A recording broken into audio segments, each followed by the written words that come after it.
Hey, you know what we haven't done in a while is some faces. You want to do some faces? Yeah, sure. Okay. Um, your feeling on the Boston Celtics win total this season?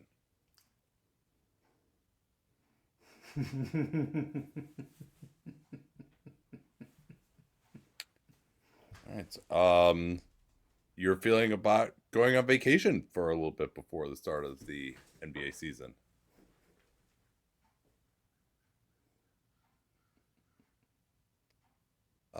And finally, let's see, what's another good one? Your opinion of Steve Ballmer's excuses?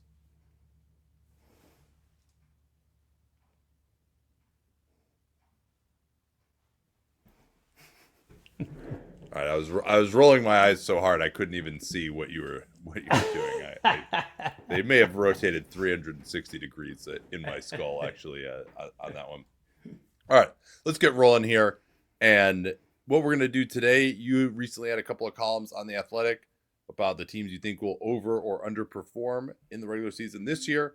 I Hmm. just finished up doing my over under pods with Danny Leroux, so we're gonna come together here and discuss some of our agreements and our disagreements. Let's get right to it. Give me a team you think will be better than expected this season. The Golden State Warriors. Mm, I was surprised to see them coming in around 45 on the over unders. I think they're a 50-win team. Like, you look how well they played at the end of last year, including playoffs, their final 41 games, they went 30 and 11 with Jimmy Butler. And that is the sample of games like post Butler trade, those 41 games. mm-hmm. But I'm sorry, 30 and 11 from the Butler trade until Curry got hurt in the Minnesota series. That's Right. the stat. And I mean, yeah, they're old, but they're old with like young guys sprinkled in. You have Pods, you have Kaminga, you have a couple other guys who can kind of give you something more than you expected if there are some unanticipated declines. I think the roster's just pretty good. It fits a lot better. A little small. Like I don't know if they're like a true contender, but it's a good team. Like I'm kind of surprised there's not more uh, respect for their win total given what they've done too. Yeah, well, they've only had one good regular season to this level since the dynasty days with Kevin Yeah. Durant, right? And that was in 2022. And so I think that might be one reason to think about it. And that was with a younger Steph Curry, a younger Draymond Green. Now, it's remarkable how little those guys have fallen off. And they have added more talent, right? They added Jimmy Butler, and Al Horford is just somehow, I think, because of the Kaminga saga, became an incredibly underrated pickup. Yeah. And yeah, I like, certainly if you just want to say guys are going to get hurt, they're just going to be a decline, they're not going to be as good as last year. I totally believe that could happen. But yeah, I mean, if all these guys play the way they played last year, and yeah, like the odds are maybe against that. But if they do, like, yeah, this could even be to me the second best playoff team in the West. So I picked them to win exactly 50. Kind of my policy ultimately is if I think a team really has the goods when healthy, unless it's, a Joel Embiid type of situation where the guy's just never healthy, Yeah. then I'm usually going to pick them to perform at the level that I expect them to be at. And yeah, if they're so injured, they're so injured. I lose the over under that way. That's fine. But like, I think I'm pretty sure that these guys are going to be good. Like you said, like they just, especially in the regular season, like there's so much intelligence here defensively that like bad teams are just not going to be able to score on them.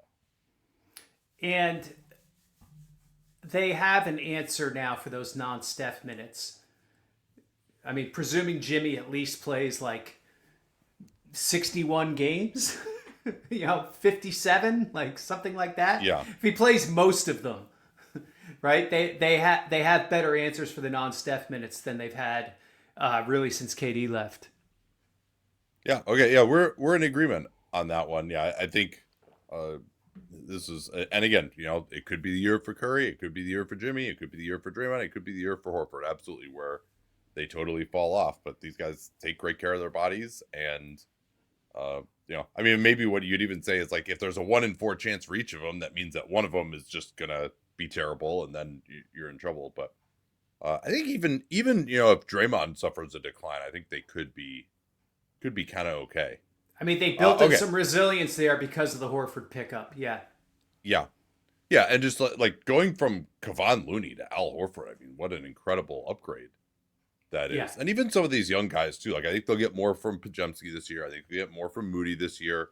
Quentin Post was actually kind of a revelation last season, and like he's not a great defender, but to have a guy who can at least be a semi-passable center who's bombing 9 threes per 36 off the bench, it just gives you a little bit more to work with.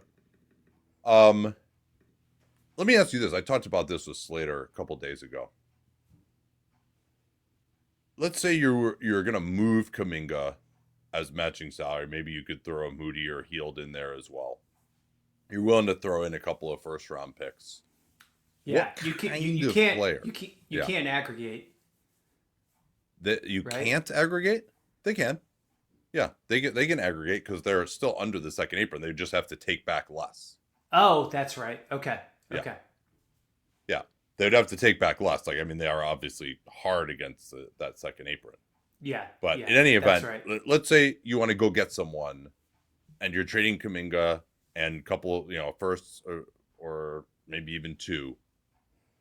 What does that look like? Like what is the weakness of this team that you could fill with one guy? Well, I mean, they're hoping it's Giannis, but I don't really see that one. That's I mean, well, honestly, if you trade for Giannis, you got it. Jimmy has just got to be the matching salary, right?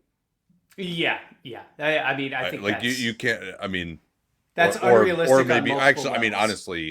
honestly, Draymond or Draymond and Kuminga would probably actually make more sense there. Like Jimmy, at least is a small forward, but yeah, I mean, you don't love the fit of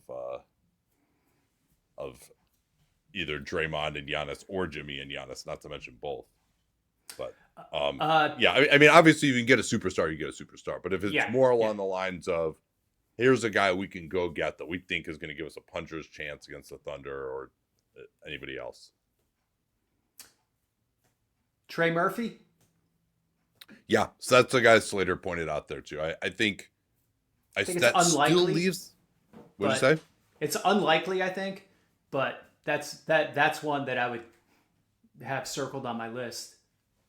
I mean, who knows? Maybe like I'm trying to think of like who Joe Dumars would. Yeah, I mean, is he like you can see Joe Dumars wanting Kuminga? Like if you did Kuminga and a pick or two, could Joe Dumars, who doesn't, and more importantly, Troy Weaver, who doesn't understand that the 3-point line is important, make that deal? Like, I don't know. I can't predict anything with the Pelicans. I tend to agree with you. I don't think he should or would be available, but you never know. Yeah, I mean, that's probably the closest, right? Like, he still is not someone who can guard the ball. Because I see this team as having kind of 3 weaknesses. Like, one more guy who can dribble, one more guy who can shoot, and one more guy who can guard the ball defensively. Now, that player basically doesn't exist all in one package. Yeah. I mean, I'm trying to think of who that would be. I mean, that's the player I just described is like an all NBA player, and I don't even know if that's. Well, actually, I mean, the player I just described is Klay Thompson from before he tore his ACL, or Jaylen Brown or somebody like that. Yeah. Like somebody you're not getting, right? Right. Denny Avdia. Yeah, I mean, Portland. Is that he would be or is there not enough shooting there to play with these other guys? Yeah, I mean, that's also like 3 through 5 is taken on this team, right? Like, so Murphy can shoot it like a 2. Okay, give me a team that you are lower on than the consensus.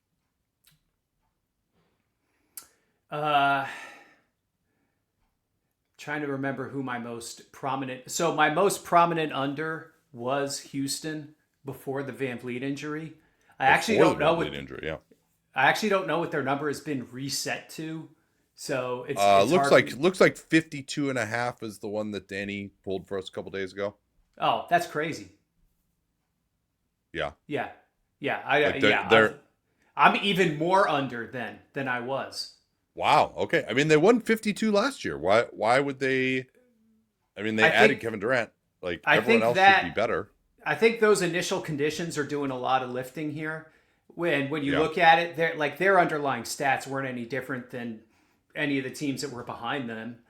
Even going down to Memphis at Yeah. 47. Well, they also I mean I kind of agree with you on that. They also just punted the last 3 games of the season. Like they could have won 55, Mm-hmm. but they had the 2 seed wrapped up. Yeah. The the other thing, I mean, the roster. Aren't you concerned about the fit issues here? Yeah, I am. I picked their under, although not particularly strongly. I mean, so here's where I have them on offense and defense. I have them as top 5 defense, and maybe in the like low teens, maybe Mm-hmm. around 10th offensively. And the offensive rebounding does so much lifting for them. And I mean, I don't think they're going to be 3 percentage points better than everyone else in offensive rebounding, but if anything, they're going to lean into like that double big look even more. And so yeah, the lack of shooting concerns me, the fit issues concern me, but like I mean, they're still that didn't stop them last year, and they added Kevin Durant, and losing Van Vliet does suck, but KD is way better as a scorer than Van Vliet is. But he doesn't play where they need him to play. Yeah. And I just when you have a non-shooter at the point, which I'm like, it's Amen Thompson's going to be like a full-time point guard now, basically, right? Well, we don't know that to be true, actually. So Ime Udoka said he's decided on the 4 starters, their 4 best players, basically Şengün, Thompson, KD. I don't know if you want to say Jabari Smith is one of their 4 best players, but he's going to be in there too. I mean, he has to start though because he's just the only guy you can shoot. And then I imagine it's either Reed Shepard or Tari Eason is what the last spot is down to with Finney Yeah. Smith going to be out to start the season. I actually You would that think actually so. hurts them a lot too. That Finney Smith's going to be out to start the season and might just not be the same guy he was last year coming back from the surgery. So I think that doesn't really hurt them at all because they have 20 other guys who can play the same position at roughly the same well, quality. but how do they though? Yeah, Like, they don't have Tari any Eason can't twos. They shoot. don't have any ones. They have a bunch of guys who are either fours masquerading as threes or Yeah. pure fives. I mean, I agree with you on that, but I think they're light at. I mean, they basically have Eason and Jabari Smith available right now as wings. Again, we're it calling depends on what you wanna Jabari call Smith. The Thompson. fact we're calling Jabari Smith a wing is like a giant red flag. Mm. I mean, he can't even he can't take 2 dribbles. The Yeah, Eason to me, even his best minutes are as an undersized 4. I mean, same with and Thompson. Like I just well, I that's just why don't I'm know saying how- they're gonna miss. That's why I'm saying they're gonna miss Finney Smith though. Oh, well, That's what I'm saying is like he's a good shooter at that position, and they don't really have any of those. Like as a 3, they don't really even have any good shooters, right? If you're thinking of KD is kind of more of a 2 with this group. oh my god. Okay. Yeah. Yeah. I just like PJ Carlissimo's eyebrows just involuntarily. The vision after all these years, and they have Jeff Green with them.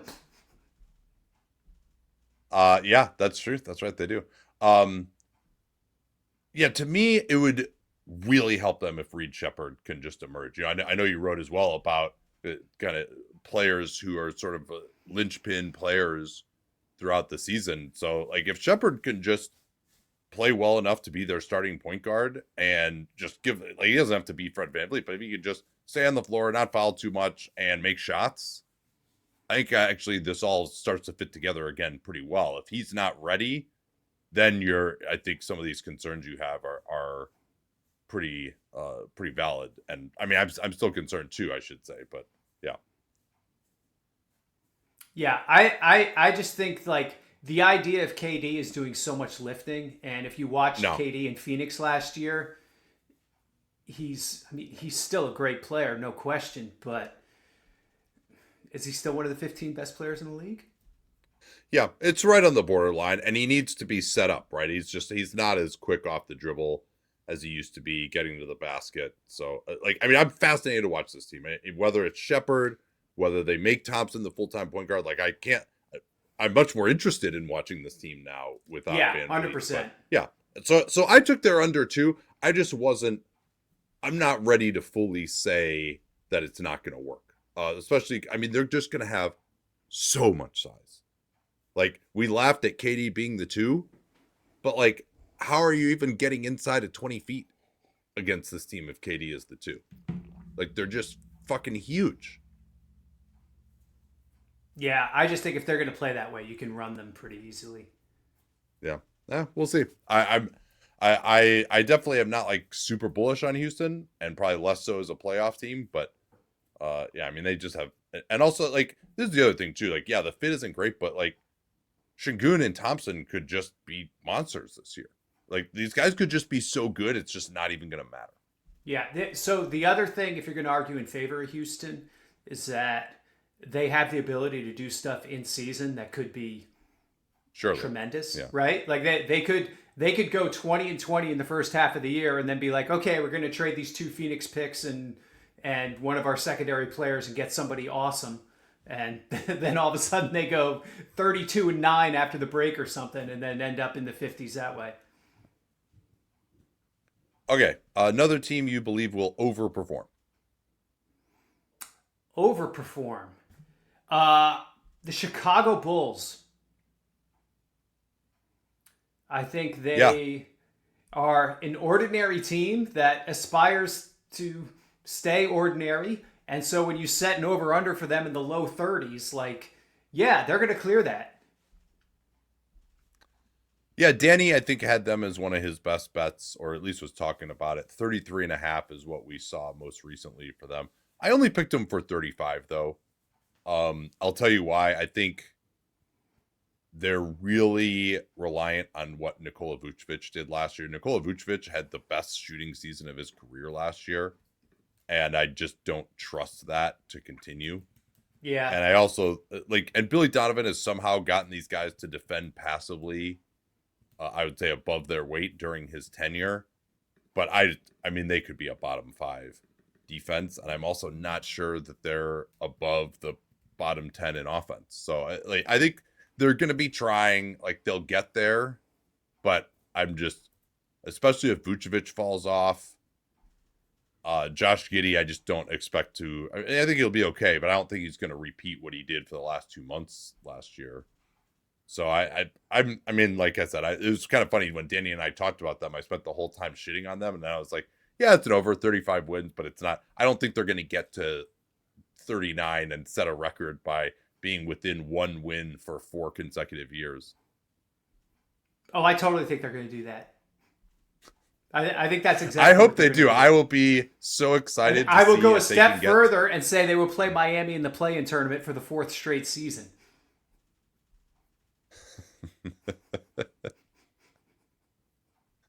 Well, so do you want to react to any of my concerns?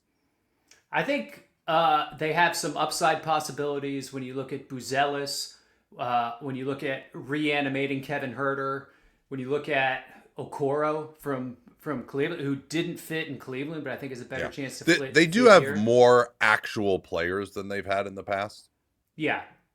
So that was the next thing I was going to get to, which is they have enough to sustain during the doldrums, where they're not putting terrible lineups on the floor, and so I think that kind of depth is pretty helpful when you're trying to get to 38. It makes it a lot harder to lose 50 games. So another underrated guy there, Trey Jones, I think is pretty good. I'm interested to see. I agree. I thought that was a good contract for them. Yeah.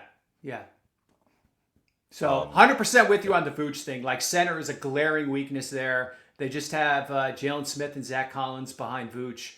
So definitely like tier 1 concern there. Well, and they like Kobe White was pretty good as a driver last year. Like, I've always liked him, and Giddy getting to the basket was pretty effective. But if Nikola Vucevic goes back to shooting 32% from three, I find that everyone's just going to have their lives a lot harder. Okay, let's get to another underperformer for you. Underperformer for me. Okay. Who else was I down on? Oh, Portland. All right, this is going to be a disagreement. Really? Yeah. What? So 34.5 is their most recent over-under that I've been working on. Okay. The one I saw I think was slightly higher, but I mean, I just like, how are they going to score a basket? I mean, that's only half the game. Like, they could have a top 5 defense and still lose 50 games. No. That has never happened. Well, they're trying to make it happen. Now I got to look up. I mean, and that's see the if this biggest is thing actually... to me is I think like when you looking at some of the other teams in that range, like a Phoenix, for example, or Sacramento, like I just believe in the Blazers defense, right? Like I actually think they could be a top 5 defense, which if they're a top 5 defense, no, there is no way they are not going to go over 34.5. And like I do have some concerns. Like I think their center rotation, backup center could be a problem. Big time. You know, the Scoot injury is kind of an issue too. You know, I don't know what's like Shaedon Sharpe. Is Shaedon Sharpe gonna like not start? I think I think they just want him to be the 6th man and come in and rescue. Like as bad as the starting lineup looks offensive, like the second unit, like Shaedon, just come in, take all the shots, do what you got to do, and that way they can keep Holiday, Camera, Avdia with the starters. I think seems like Jeremy Grant is going to maybe start to begin the year, which isn't like super encouraging. They got Matisse Thybulle back. Like they got a lot of defenders, as you said. Oh, I forgot they have Matisse Thybulle on this team still. Klingon is back. Even like Blake Wesley, who I guess is the backup one, like is a good defender. Like he's quick. He can slide his feet and stuff. He just like offensively is the problem. So interesting to see what happens there. You know, can they get Robert Williams healthy?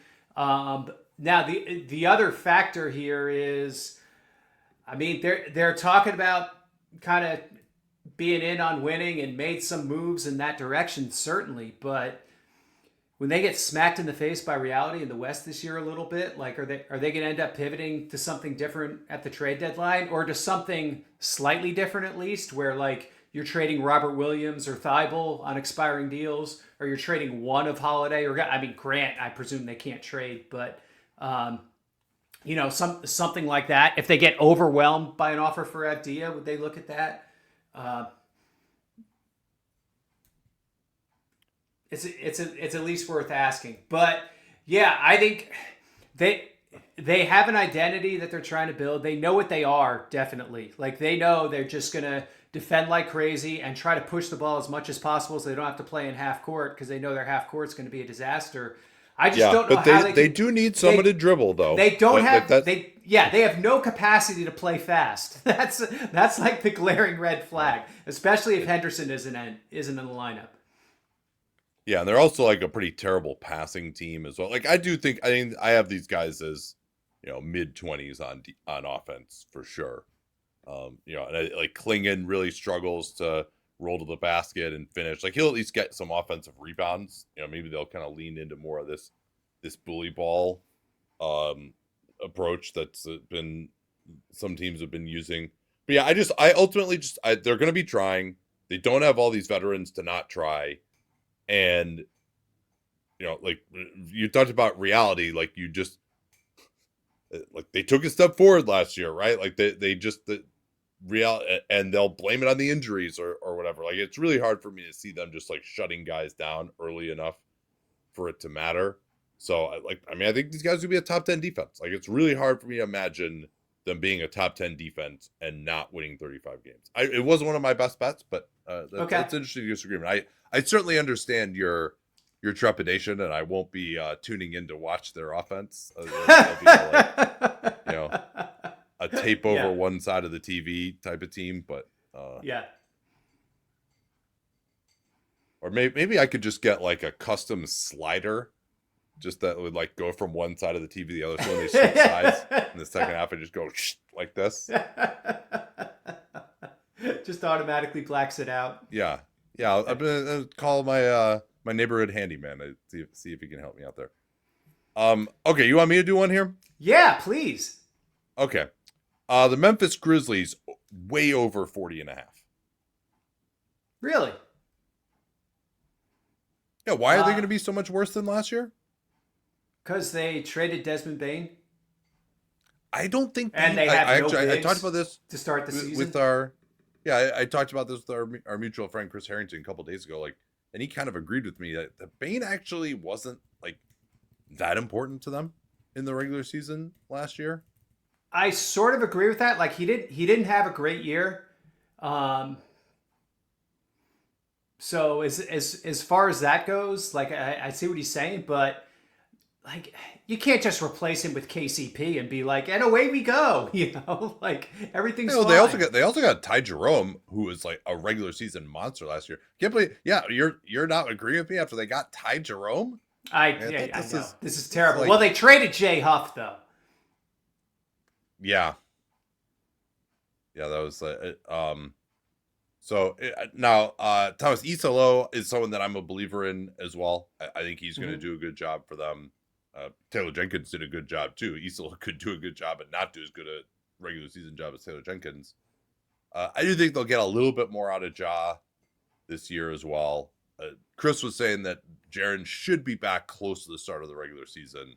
Obviously, the Edie and Clark injuries are a little more concerning. Clark is kind of at the point where you're just like, I don't know if he's right. That's a big one because he was there. I mean, their go-to was Jackson and Clark. Anytime it mattered, and so what they're going to do at that position, I think, is a real question. But I mean, as I thought about it, I think like they're going to be good in transition. When Edie comes back, they'll be good on the offensive glass. They're going to play hard. They have a lot of bodies as well in the backcourt. Maybe a little bit too skewed there. I mean, they should probably make a trade with Houston, honestly. But I mean, they're really small. Yeah. But they're also really tough. And like Jalen Wells, Scottie Pippen Jr., like those guys are definitely dogs. So, I mean, I think just 40.5 just seemed too low to me. Like I thought there'd be a little bit above average on offense, a little bit above average on defense.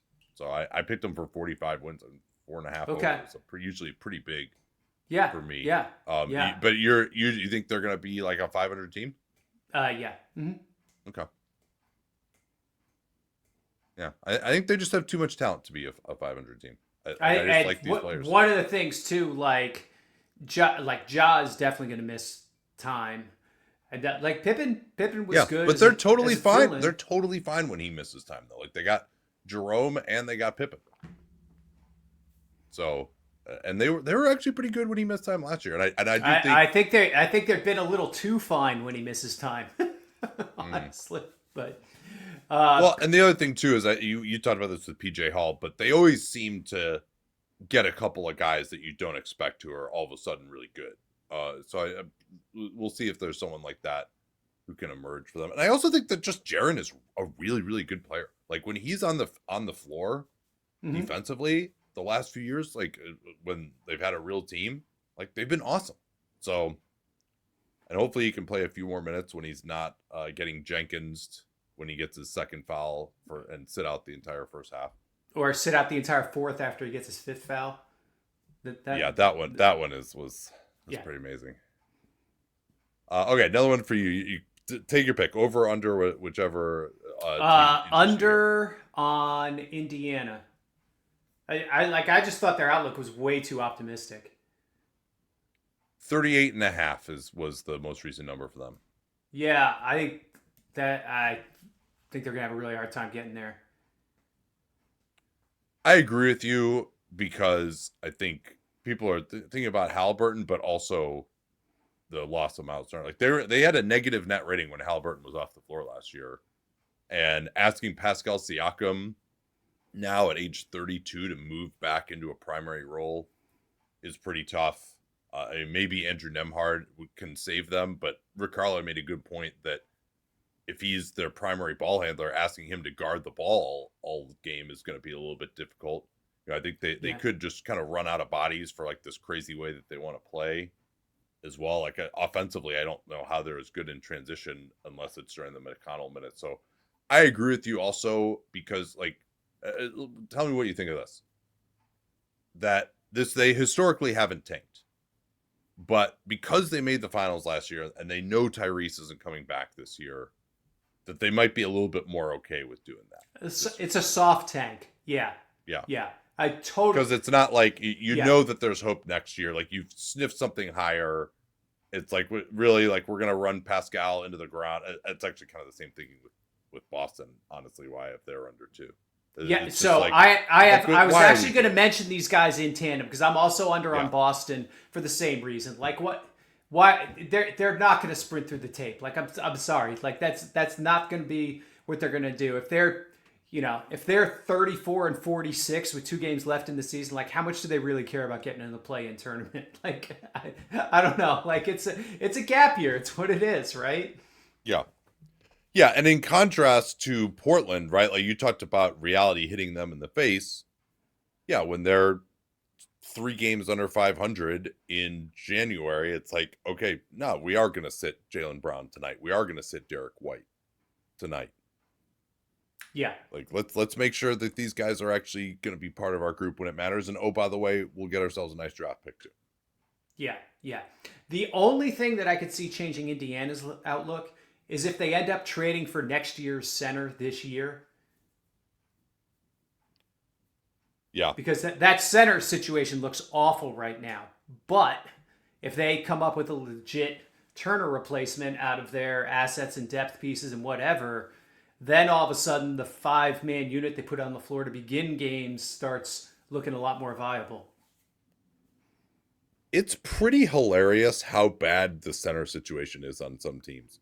I know that we talked about it for a while, like, oh, center is the new running back. Now I actually kind of think that shooting guard is the new running back, where you have this, you can just plug anyone in and it'll be okay.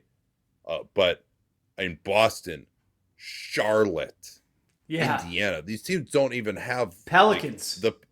These teams don't even have the patina of a starting center. They don't, like there's not even anyone who's like, oh yeah, that's a good backup. Yeah, I mean, who is the best center among those 4 teams? Like it's Kevon Looney, probably, right? Keita, Luka Garza, Mason Plumlee. I mean, maybe it's Isaiah Jackson, but like he's coming off a torn Achilles. Yeah. Right? That was, dude, have we talked about that contract? That was one of the weirdest contracts I can remember. Like $7 million a year for 3 years for a guy who wasn't worth that before he missed an entire year with a torn Achilles. Yeah, and I mean, like they did the qualifying offer on him. Yeah, like, oh no, can't lose this bidding war, right? Like, yeah, that was bizarre. I mean, maybe he'll be good. Maybe they'll get something out of James Wiseman, also coming off a torn Achilles. I mean, they could, the Toppin and Siakam thing maybe could work to close some regular season games. But yeah, I don't see them being above average on either side of the ball. So yeah, under 38.5 seems right to me for Indiana. Let's see, what are some of my other ones? All right, this one I think this is my like easy best bet. Okay. Utah over 18.5. Easy. Yeah. Early season marketing trade or injury is probably the biggest thing that could threaten that. I know they only won 17 last year, but I think Lowry, I mean, clearly based on Eurobasket, is in much better shape than he was for most of last season. Utah also had a lot of incredibly tragic minutes from its young guys that even with this year's rookies would be tough to repeat. Yeah. So Yeah, because actually, like, I mean, I don't know. Ace Bailey could be a decent tank commander this year. We'll just he have to could see. Like, be, I think, but I mean, to be on Cody Williams's level yeah. is that's like Well, a special but thing. imagine a Cody Williams who shot 3 times as often. Could be more destructive. That's kind of on the table. I mean, obviously, I think Ace is a better prospect than Cody Williams, but I mean, I'm fascinated to see him. I wanted to see him in summer league, but so yeah, that's an interesting one. But it's just like that's the lowest number we've seen since the process Sixers. Like we learned this Yeah. with Brooklyn last year. Brooklyn's line, I think, was like 19.5, and it was way too low. Like, and I think Utah's brand is bad. It's like, oh, we traded away Jordan Clarkson, John Collins, and Colin Sexton. It's like those guys didn't really help them that much either because they were sitting on their ass or because they were Jordan Clarkson. So Yeah, yeah. yeah, like and so I think they have so many guys here, and I think there's two other factors here as well. One is, like you mentioned, they actually now have a full team of young guys, and while some of those guys are going to get entitlement minutes, it does sound like at least they're going to try to make those guys compete with one another, and like some of them will at least be okay. Yeah. And some of them will just, not play as much. I think Will Hardy is excited to actually be able to wield that cudgel now.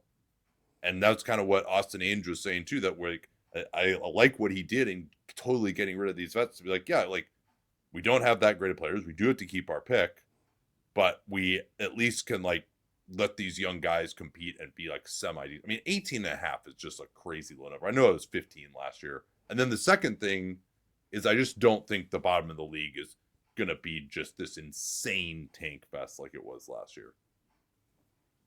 I don't think so either. I think because I only had really 4 teams in like the tragic bracket. Yeah, Where which is who? Brooklyn, Charlotte, Washington, and Utah. Yeah, and the probably the two best candidates to join them would have been Phoenix and New Orleans, but neither of them have their pick. Yeah, exactly. So like, we could say like if things go wrong early for like the Kings or Boston or Indiana or Philly actually would be the other one to watch. But they have to get into the top 4 just to keep the pick. Yeah. But if something goes horribly wrong there, maybe they could join these guys. But and even like Charlotte's like sort of trying, right? Like they know where they are, but do we need to go over that center rotation again? Yeah, yeah.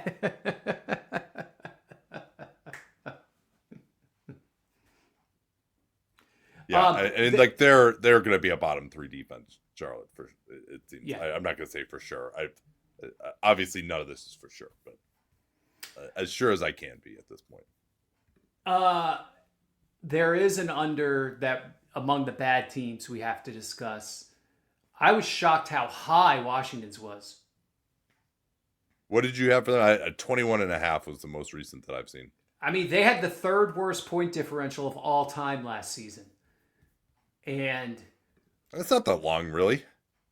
and like, okay, they traded Jordan Poole for CJ McCollum. Okay, CJ will be here for like half the season, right? Same thing. I don't know. That number is pretty hard to trade. I could see it being a buyout. I could see it being a buyout, or I could see them just unless they can move him for more bad money. But and he's probably going to play like twice every 2 weeks before then. Ditto for Chris Middleton. And well, actually, they got to save some room next summer to max Sharif Cooper.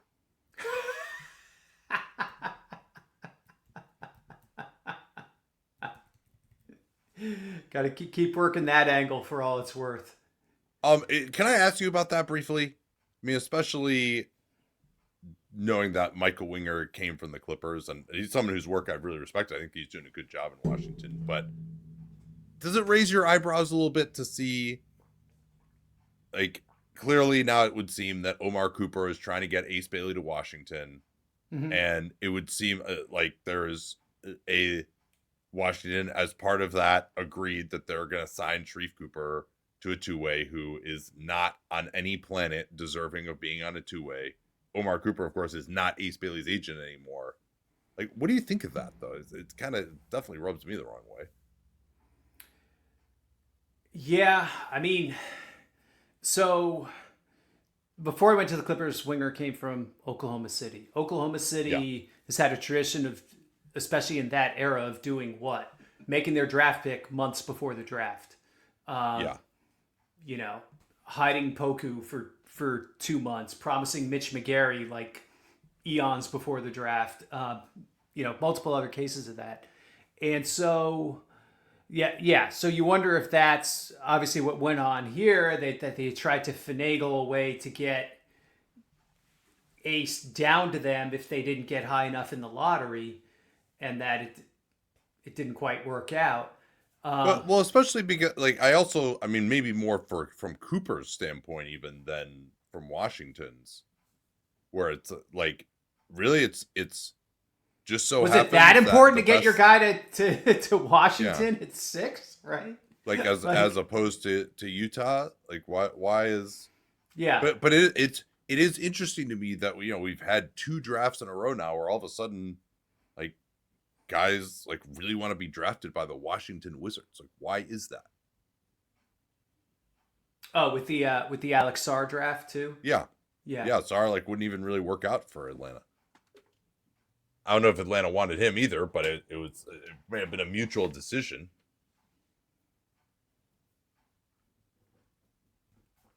Yeah. So I I don't don't. know. It's a I little odd to me. yeah. Yeah. I don't know if there's quite as much smoke around the Sarr thing. Yeah. Because yeah, like you Yeah, I mean that one made usually more don't work sense. out for number one, right? Like that's historically that hasn't really been a thing. So Well, it does make a little more sense too because they had other centers there, and it was like Washington could offer him plenty of runway to still not be able to take off last year, but uh to just sort of yeah. like crash into the bushes at the end of the 10,000 foot runway. But yeah, so anyway, back to Washington 21 and a half. I didn't feel amazing about it, but I did go over. I picked them for 23 wins. I think Um they will have a very difficult time getting to 23. yeah, it's again, I don't feel particularly confident about it. So yeah, so you think 21 wins or under? Yeah. Another team that just like has comically little at center. It's Sar and like absolutely nothing. That might be what's gonna backstop them from their for losing their top eight protector. I mean, the biggest thing that's going to determine this for Utah and Washington is just how bad all the other teams are. Right? Like if they have the freedom to win these games and still easily keep their top eight protected pick, if they get jumped in the lottery, Yeah. I think it should they should be okay. Like because like I think Washington has talent now. Like they same thing I said for Utah, where there's enough guys where I think some like Keyshawn George I think is pretty good. Sarr will be better. Chris Middleton is like still a basketball player. McCollum is. Cam Whitmore. I think like he's not someone that is going to help you get to 500, but he can come out there and like score for you in some games, like get some steals, get out in Oh no, transition. he's going to get some buckets on that team. Yeah, but I mean, the biggest problem with Washington is that the guys that they brought in to build the team around just haven't been any good, at least yet. When you look at Sarr, when you look at Koulibaly, when you look at like Carrington, we'll see what Trey Johnson can give him this year. So like, Yeah, yeah, Trey. I actually think Trey will at least make shots. I think he's a good shooter. Um, like I don't think he's going to do anything else. Again, we're not talking about. I agree with you that there may not be the guys there, but I think there are guys who at least are like 25 win players on this team. I mean, they won't have Kyle Kuzma anymore. that yeah, who was one of the worst players in that basketball was for them. a tank commander half season right there. Yeah, yeah. Koulibaly is out with this thumb issue. So, but like I think Keyshawn George will be pretty good. So I'm like, and yeah, they don't have Malcolm Brogdon anymore. He played 564 minutes for them, so that's not really like a big loss. Yeah, I think they're just when you look at who is there, it's either guys who are going to be better or Let's like hope so. more real players, right? Like Chris Middleton, I assume is going to play more than 500 minutes this year. Like, I don't know if he will. yeah, he wants to get the fuck out of there. Of course, he's going to. Yeah, well, but that like if they have an offer early in the year, they'll just move him though. Yeah, but they're not going to get that offer unless he plays well. Anyway, I shouldn't be arguing this hard because I'm like they could easily go under. I don't feel like that strongly about it, but it wasn't one that like really popped out to me. Okay, all right. Let me give you this one. All right. Toronto over 38.5. If I could project teams to finish with half wins, I would project Toronto at exactly 38.5. I think they are the most 38.5 win team I've ever seen. The Bulls are really offended, John. Sorry, Bulls. You're only a 37.5 win team in my book. You're going to be hearing from everyone in that Sacramento front office. Kings fans. How dare you?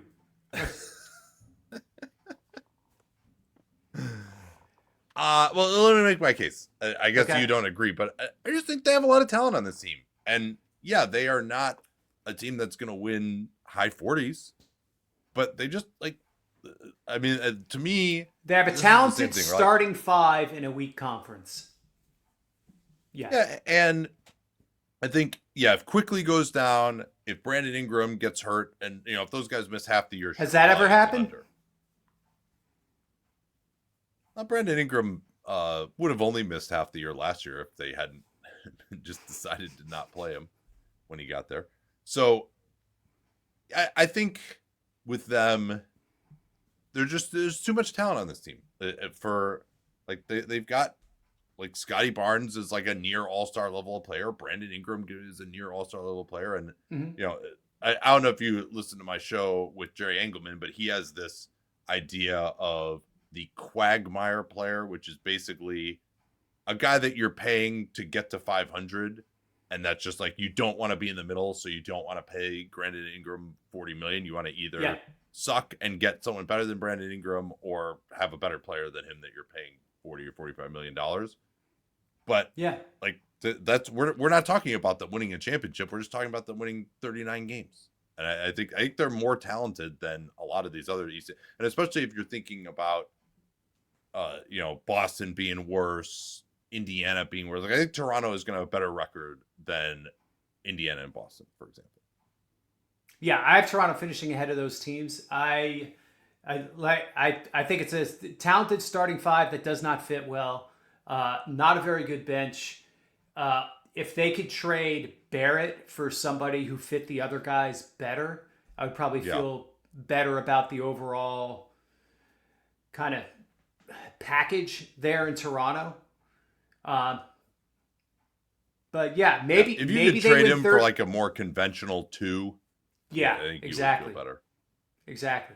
Maybe they get to 38.6.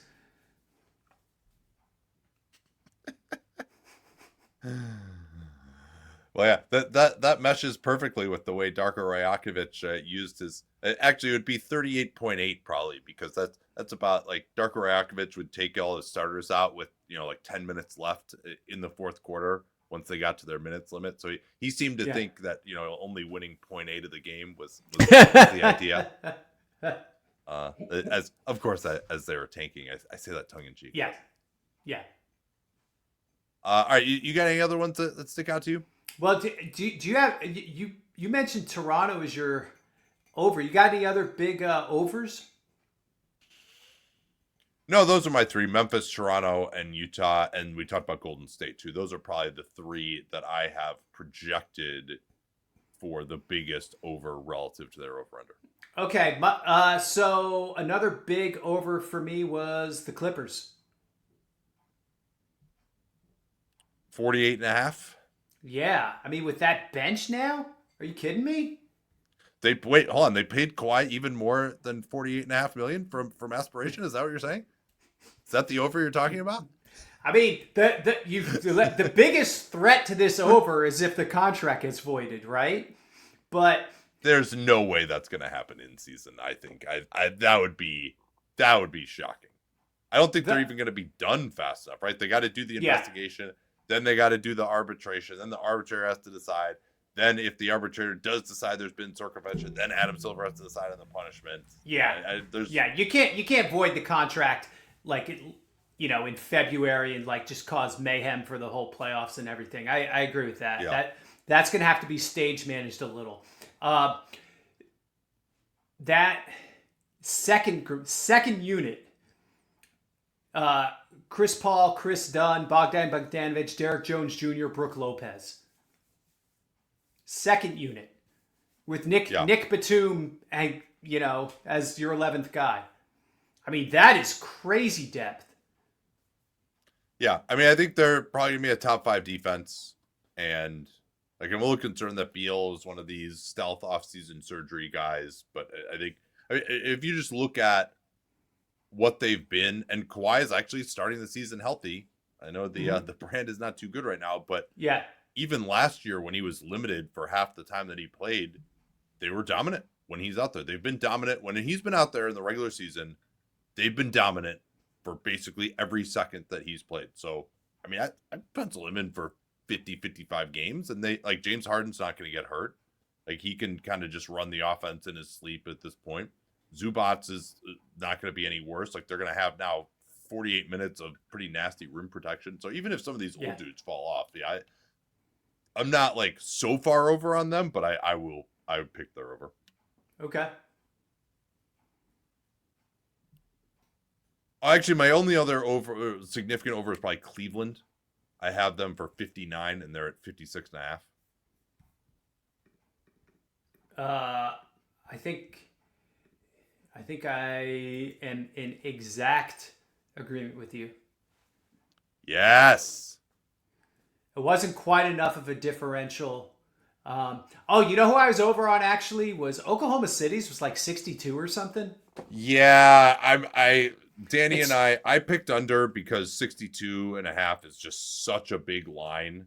Yeah. But I mean, this has got to be the biggest line since probably the 2017-18 Warriors, who actually went all under. But yeah, I mean, there have not been actually. Yeah, even Boston last year was not this high, and I picked under just because of the number. But my heart says these guys are going to kick ass. I mean, it's a name your win total season for them. So, but I don't like they have so many guys they can play that even when they're quote unquote not trying, they're still going to win a lot. Right. So. Yeah. I mean, I just don't know if they're. I mean, the two things I would point to are, is the defense going to be, what was it here? They were. Oh, by the end, they actually. Oh wait, I'm looking at the wrong stats. Wanted to try to find exactly what they were defensively, like how many points they were better defensively than the opposition. Yeah, so they're 2.5 points better than the entire league defensively last year. We saw that with Minnesota actually the year before, and they had a regression. Yeah, these guys aren't necessarily having a talent regression, and they have young enough guys and enough depth, like you said. But I'm just like, it was such an outlier performance that I'm not going to predict it again, even if sort of rationally everything makes you believe that, hey, why won't they be even better? And then the other thing I would point to is Shai Gilgeous-Alexander is not going to play 76 games again. They're just not going to do that. I agree with that. They're equipped to win games without him, but like he was gunning for the MVP last year. Yeah. I mean, they were. Yeah, I know people point to Chet and Hartenstein, but those are the only two guys who missed any time. I guess Caruso missed a little bit. Caruso, you just book that automatically. Like, yeah, he's definitely going to miss time again. Exactly. No, so we asked a roundabout way of saying at the end of it, Danny and I asked each other, which of our disagreements do you feel worst about? And I was like, Oklahoma City. Because, I mean, they're just a monster. Like, it's really more just like, teams just generally don't win this many games than that, like, this team isn't going to. If anybody is ever going to do it, it's going to be them. So I get you on that. Let's see if there are any other ones that are of interest to me. San Antonio was one that I thought 44.5 just seemed way too high for me given their backcourt issues. Really? I just I just think Wemby, like, just like, yeah, he might be good enough that they have backcourt issues and it just like, but they still end up being kind of a low tier playoff team because Wemby is just that good. Definitely interested to see Mitch Johnson. I mean, we talked about him a little. Is he, was he just trying to do Pop's playbook last year? And is that what sort of, was he coaching with his hands tied last year? Or is that just what he is? I think that's going to be a really interesting... Well, he's going to be coaching with his hands tied this year because he has to play Harper, Castle, and Fox, and none of them can shoot. And he's probably... this is actually something I said that I wanted to get your thoughts on. I would say whether they extend Sohan is going to be kind of a big moment for me. In terms of, do these guys know what they're doing? Do these guys know what they're doing? And then also, if they do extend him, then he's part of their plans and he's going to play, and that's going to be bad. Yeah, 100%. Yeah, and not even that he's like, shouldn't be in the NBA or something. It's just with all these other limited shooters, it's like we're going to make it even worse by putting him out there too. Yeah, so. And I think they have to trade him. They tried him as a backup 5 last year. Obviously, that's not. They signed Luke Cornett. I mean, that seems to be that ship has sailed now. So he's just like a non-shooting kind of defensive specialist 4, I guess. At least on this roster.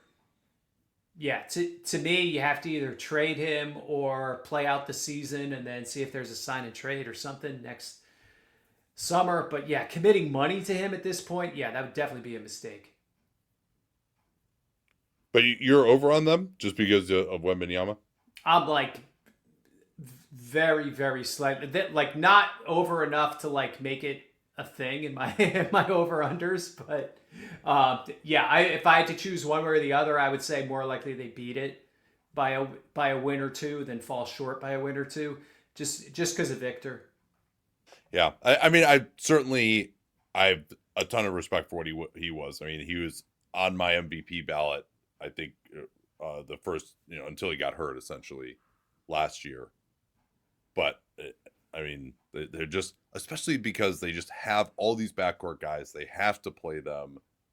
It all just seems too disjointed and too weird.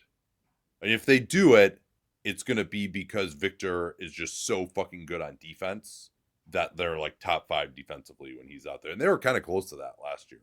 Yeah. But like, Carter Bryant, right? Like, are they going to play him? He's going to be terrible on offense, but he's part of their future. Castle, my feelings about his shooting. Also, like, Harper and Fox are missing the preseason, essentially. That's not great for a team that's going to really... These guys are all not natural fits to play together, and now they're not even going to have a chance to have a training camp to do that. Did I convince you or no? No, but there's some concerns there. I think the first half of the season in particular could be a little wobbly. Yeah, I maybe they make a trade to help. They have expiring money and picks. Yeah. Yeah, but maybe it's more of an off-season thing. Yeah, well, I'm excited to see where Victor's at when he plays against actual NBA competition. All right, I think we can wrap it up here. This was fun. I think we're going to take next week off, so we'll probably be back, right at the start of the season to do our predictions, full predictions, and MVP, all that good stuff. So thanks so much for listening to Hollinger Duncan. Also subscribe to Dunked on Prime, where we're doing season outlooks for all 30 teams, getting into each team with over an hour with a local writer or media personality. So stay tuned on Dunked On Prime for much more.